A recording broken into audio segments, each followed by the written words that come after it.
and there will be people to answer questions outside after the press conference is over. Thank you.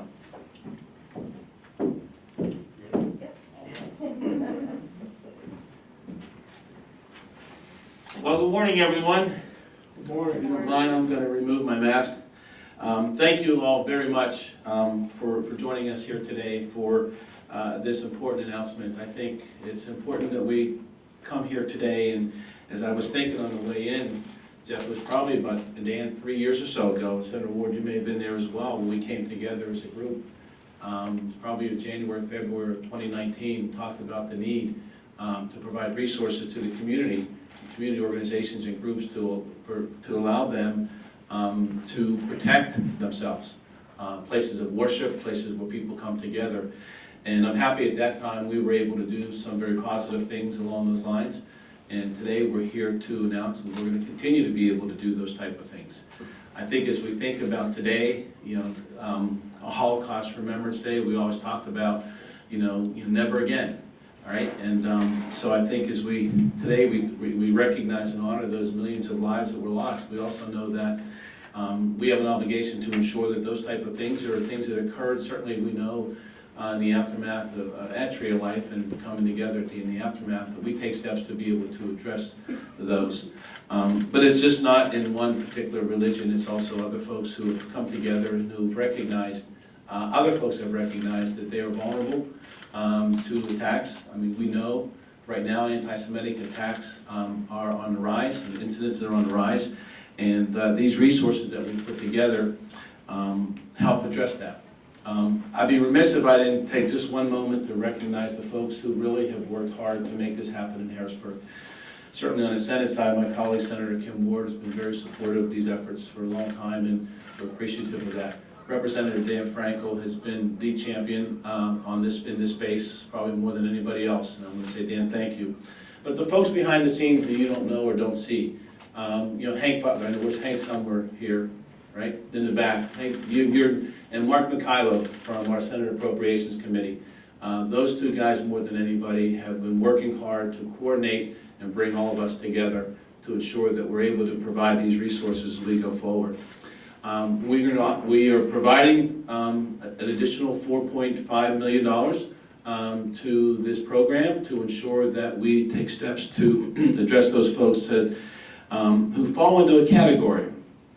And this program is designed to serve a population that the FBI has deemed to be a target of hate crimes, including bias based on race, ethnicity, ancestry, religion, sexual orientation, disability, gender, and gender identity. And certainly it includes groups like we are here today, the Jewish Federation of Greater Pittsburgh, and also the JCC, where Representative Frankel and I have done a lot of events there. And as I was telling somebody yesterday, in my high school days, coming out of Alderdice, I would walk up to the JCC and play basketball there for a lot of hours. It's a place that we went together, friends and I, to do that. But these resources can be used to be able to serve as protection, I say, and I call it in that regard, but better able them to put into place measures that provide for safety and security, but also for what I'll call trying to address a learning environment in terms of trying to educate folks about why it is important that these discussions take place and why these communities, individuals in these communities have the opportunity to be able to meet, come together to worship, come together to speak and talk about community organizations, whatever that organization might be. So not only is it about safety and security measures, it's about working with folks, to train folks, to recognize, to bring community discussion and community involvement to better understand the different aspects of each one's religion or ethnicity or whatever the case might be. So really, I'm very pleased to be here today to be able to announce the continuation of the security grant program, $4.5 million this time. And as I mentioned earlier to folks outside, we begin our new budget process in a couple of weeks. The governor will propose his budget address. And my hope is that as we conclude that process on June 30th, working with the folks in this room today, that we will be able to continue that for the next fiscal year as well. That's my goal, and to make it a permanent line item in our state budget, because that's how significant, that's how important it is, particularly at this moment in time. And so I'm very pleased to be here. Thanks everyone for involved. It's now my honor to introduce my partner in the Senate, who's been a big part of this conversation as well with us, my friend and Majority Leader of the Senate of Pennsylvania, Senator Kim Ward.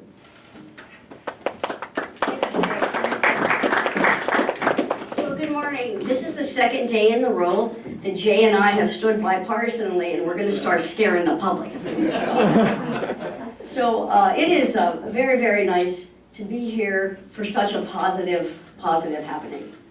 You know, what happened 3 years ago was a wake-up call close to home. It was a tragedy, and it wasn't just in that community. It affected our whole Commonwealth, our whole country.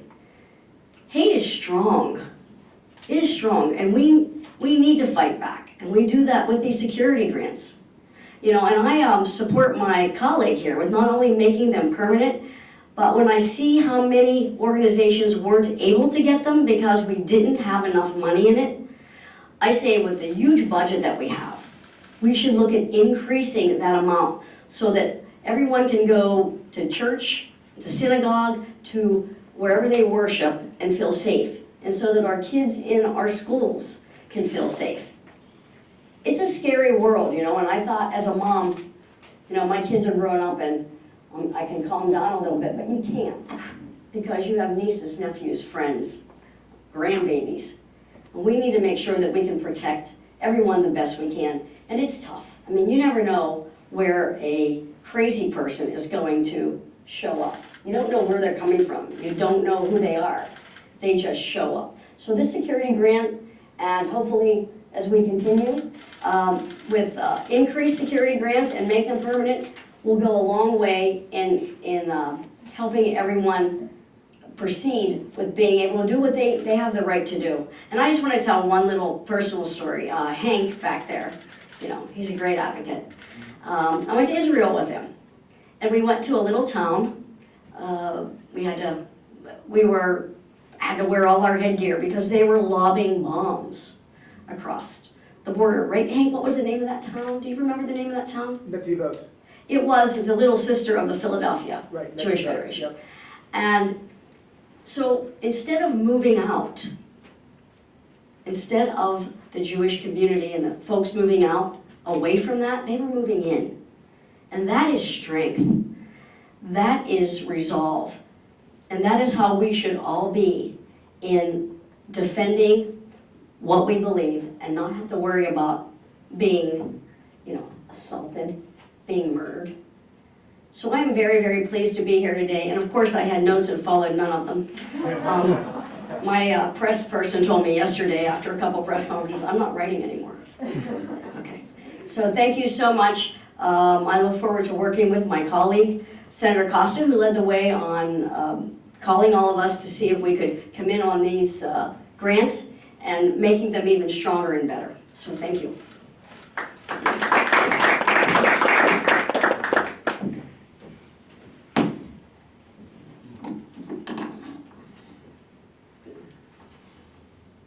Good morning.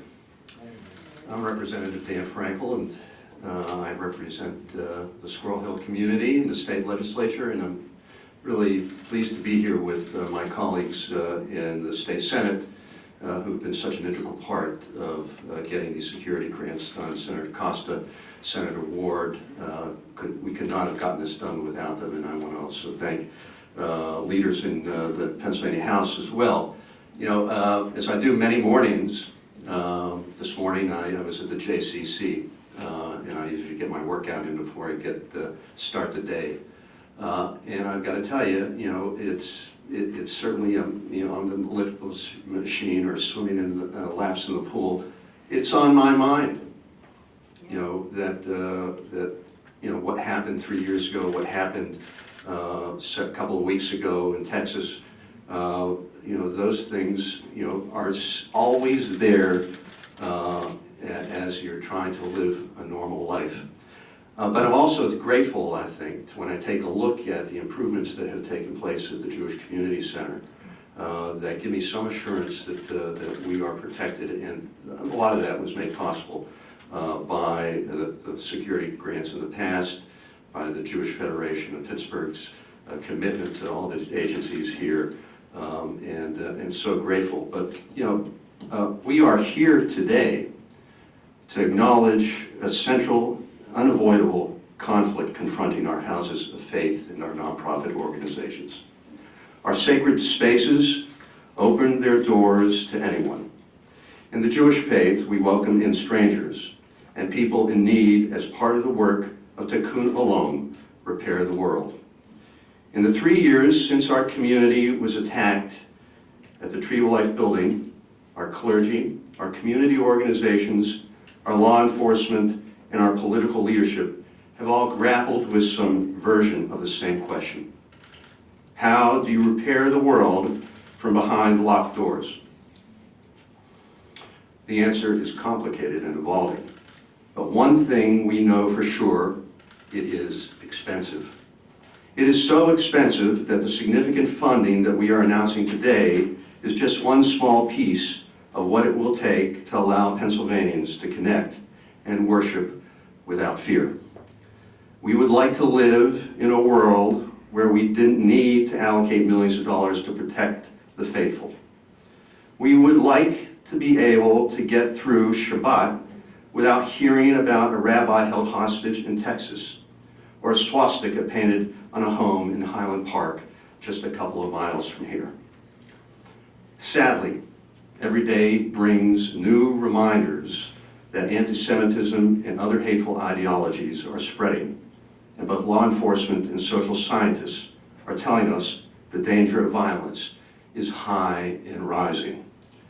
This announcement today represents our commitment to supporting our vulnerable communities today and into the future so that they can continue their important work of repairing the world without fear.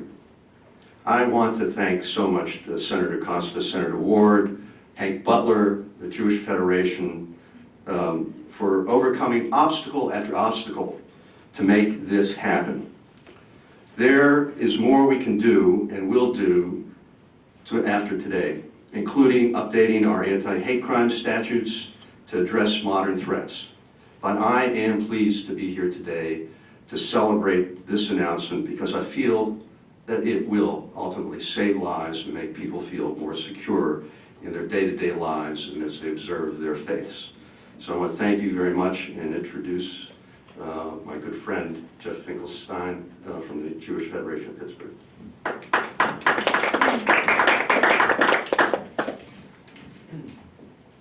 I am not as tall. So first, I just want to say that as I look out the window here in our conference room, I see the river with blocks of ice. And I just want to say that being in this room, I feel incredible warmth. So thank you for being here. Want to thank Senator Jay Costa, Senator Kim Ward, and Representative Dan Frankel, who you've all heard from already, for everything they did to push this legislation forward. And want to thank everyone behind the scenes as well. Want to thank Governor Wolf for his support. Actually, about 2 years ago, Hank Butler, who keeps getting referred to, and I were in Israel with the governor on a wonderful trip. You all recognize the significance of doing this press conference in Pittsburgh, for Pittsburgh and for the people of the Commonwealth of Pennsylvania. Our community experienced the worst anti-Semitic attack in U.S. history. On a personal level, I was, soon after the shooting began at the Tree of Life building, affecting 3 congregations, I got myself over to as close as I could to the Tree of Life building. Soon I was accompanied by some of the other people around here and other elected officials, watching the aftermath of what took place. So this hits me personally, not just communally and professionally, but also personally. You all stepped up. You recognized that our community and other vulnerable, marginalized communities needed help. PCCD provides funds that support life-saving security technologies, equipment, and training. I have seen it in action, in place in many of our organizations from the last few years of grants, and I know there'll be more to see in the next year or two as well. But the important thing about security hardening, and Dan referred to this in what he said, it's not just about making people safe, it's about making people feel safe. We need to make sure that people continue to involve themselves in their lives, whether it be at a nonprofit, in their religious practices. We need to make sure people feel safe so they can continue to engage in the lives that are important to them. I want to acknowledge our friends and colleagues from the Jewish Federation of Philadelphia. Michael Balaban, their CEO, is a dear friend. He was unable to be here today, and I know he keeps getting mentioned, but I also do want to call out our friend Hank Butler from the Pennsylvania Jewish Coalition for all the heavy lifting he has done. In 2021, 130 churches, synagogues, and other nonprofit organizations serving diverse communities were awarded funding from this grant program. 29 of them were right here in Allegheny County. I don't have the Westmoreland County numbers, I apologize. Anti-Semitism continues to be on the rise, and we saw it recently in Colleyville, Texas, where a rabbi had to throw a chair at a gunman holding them hostage in order to allow the 4 people within the congregation to escape. According to the FBI, over 60% of religiously motivated hate crimes are targeted at the Jewish community, despite the Jewish community being less than 2% of the population in America. Let me repeat that statistic. According to the FBI, over 60% of religiously motivated hate crimes are targeted at the Jewish community, despite us being less than 2% of the population. These dollars will make a big difference in helping to keep our community, especially, but other communities as well, safe. And again, we thank all of you from the state for this, and we want to work with you to try to make this, as you have all said, a permanent piece of the state budget. So thank you, thank you, thank you. I want to introduce Shawn Brokos. Shawn is our Jewish Community Security Director based here at the Federation, and she's going to share a few words because she has seen the impact of these dollars directly. Thank you.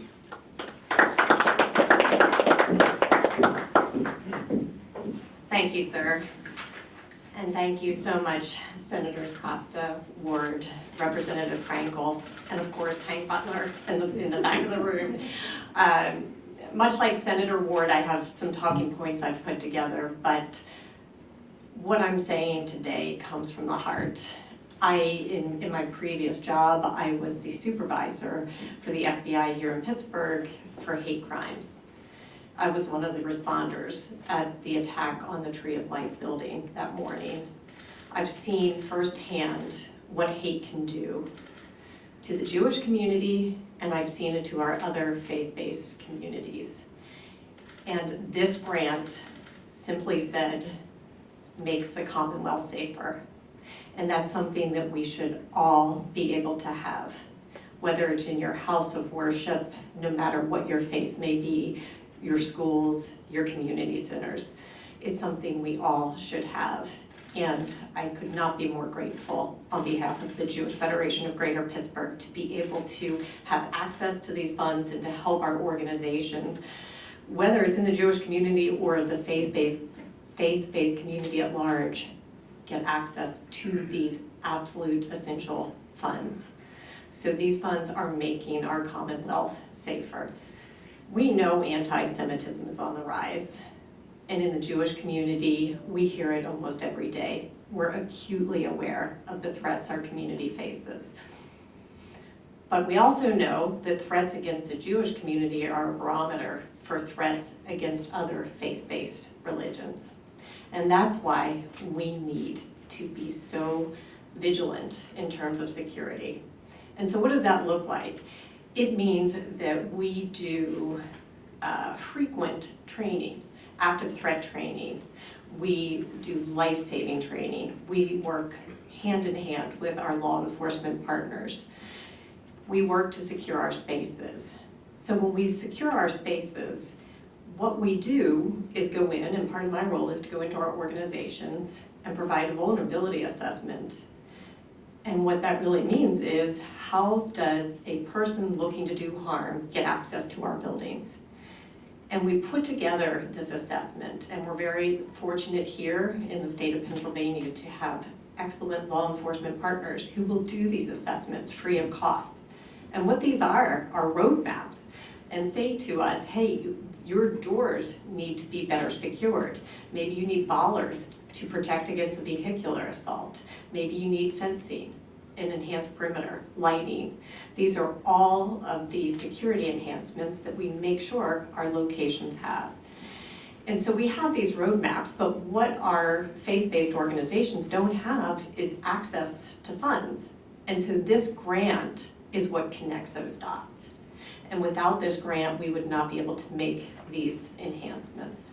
So again, we are grateful for this, and we've seen the work firsthand here in Pittsburgh. Our organizations have received this funding, and it's allowed them to put in camera systems, access control systems, reinforced doors, windows, reinforced windows.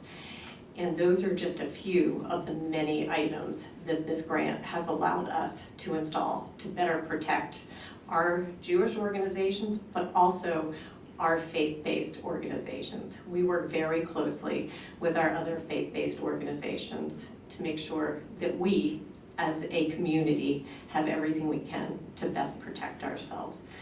So thank you again, and these funds are absolutely essential for this year, but I want to just state that this is an ongoing process. Security is constantly evolving. The threat tempo is constantly evolving. Security needs are constantly evolving. So I'm so grateful for what the senators said, that this is not just this year, the 4.5 million. They are looking to expand this for years to come and potentially even permanently, because the need is so desperate in our faith-based community. It's strategic planning, so maybe spending some this year, applying for next year. And part of what we do is help in this planning process, because just 1 year worth of some security upgrades is great, but there's so much more work that needs to be done. Again, this is an evolving threat, and we need to treat it like that. So thank you again.